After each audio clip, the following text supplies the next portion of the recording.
What's up, everybody? Matt Gajewski here, back again with the Odd Shopper channel, and today we're talking college football bets. Two games, Week 9, the Wednesday slate. Before we get started, make sure to hit that thumbs up button, subscribe to the channel, and hit the notification bell so you know when this and all other content goes live. We're also brought to you by Bet365, limited time offer for you guys that you need to take advantage of if you're in Kentucky, Ohio, New Jersey, Virginia, Iowa, or Colorado. Right now, you can make a deposit, then place a $5 wager in any market. Whether it wins or loses, you will get $150 in the form of bonus bets. In Kentucky, bet $1 and you'll get $365. Absolutely ridiculous there, but a great bankroll booster, something that will definitely help your bottom line and give you some extra funds if you want to get into some of the greasy Conference USA bets we have today. Must be 21 or older, 18 plus in Kentucky. If you or someone you know has a gambling problem, please call or text 1-800-GAMBLER. All right, we're coming off probably the game of the year in Conference USA, Liberty Western Kentucky yesterday. Pretty good game alongside it, New Mexico State, Louisiana Tech.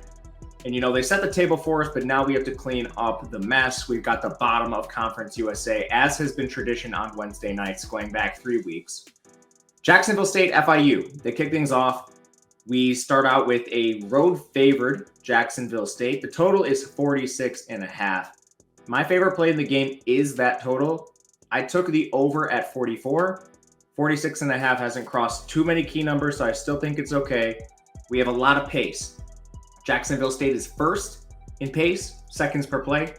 FIU is 42nd.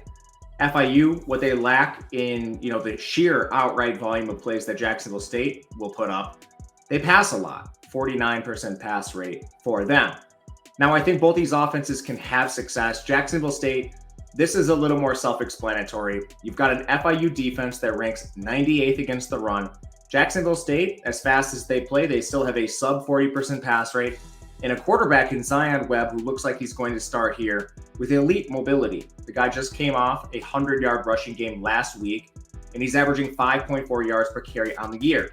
We also have the offensive line doing a phenomenal job protecting him. It's a spot where they should have plenty of success on the ground. Then you look to the FIU side. This is where things get a little dicier. You kind of need FIU to do their part. Offensive line's been bad. We have gotten a good amount out of Keon Jenkins, their freshman signal caller. 59.5% completion, 8.2 yards per pass attempt. This has been solid. He's playing behind a terrible offensive line, but all we really need here is for them to just do their part, because Jacksonville State likely scores at will. We look at recent contests that they've played in, scored 33 points against Sam Houston. That was kind of a weird performance. They only put up 14 against UTEP, 17 against New Mexico State. If they reach 14, 17 points, I think they're giving up close to 30 points in this game, which help pushes this over the total. So that will remain the first bet in our two-game greasy slate on Wednesday. Second one gets even better.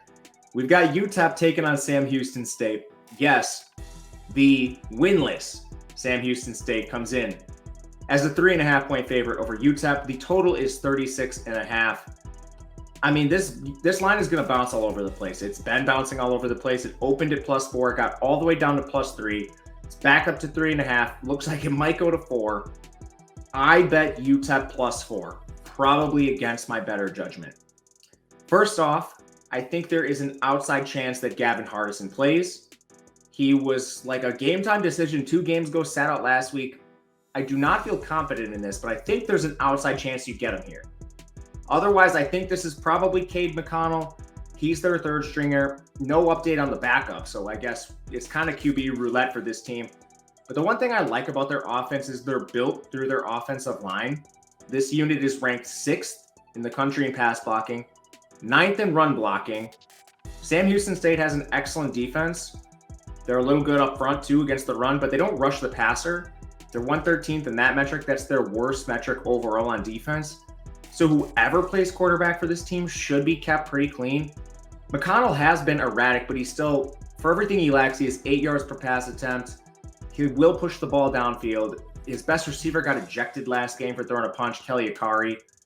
So there's some things to like about this team, and I think mainly it's just their trench play. If you look at the UTEP defense, they're 2nd in the country in pass rushing. It's the only thing they do well. that is an advantage their direction against Sam Houston, who ranks 103rd in pass blocking and 133rd in run blocking. I give the trenches on both sides to UTEP. Now, UTEP has to play smart football. Like, they need to run. They need to, I think, get the ball out of McConnell, Hardison, whoever the quarterback is, their hands quickly to take advantage of Sam Houston State's weak pass rush. But ultimately, it's tough backing this coaching staff. I feel really, really greasy about my +4. And I've honestly debated buying out of it. So to sum this all up, like, you guys, I prefer the Jacksonville State bet, the over in that game, to this contest. But I do currently have a wager on UTEP. We'll see if this persists up until kickoff. That's my best advice to you. You guys have been watching UTEP all year. If you've been watching these videos, you know that this is a greasy team going all the way back to when they played Jacksonville State and lost the game they should have won. I guess last thing before we head out of here, there are a lot of injuries on Sam Houston. So in addition to the receivers, they're down a lot of their running backs. They did return Gentry, which was positive, but they've been down corner Devon Armstead, Isaiah Downs, one of their safeties, got hurt in last week's game, and Elias Escobar, a rotational safety who will be needed if Downs doesn't play, got hurt as well. So they're kind of injured in their secondary. Maybe this is just a wait and see. If they lose some of these secondary players, then you look to UTEP. But yeah, anyway, long way of saying I don't feel great about my current wager. Anyway, that'll do it for us today. Let me know in the comments what you think, if you're for or against me. If you've got a great Sam Houston argument, I need to be talked off this ledge. You can also reach out on Twitter at Matt_Gajewski if you have a question. Otherwise, we'll be back talking football every day this week. So hope to see you soon. Until then, good luck. We'll see you next time.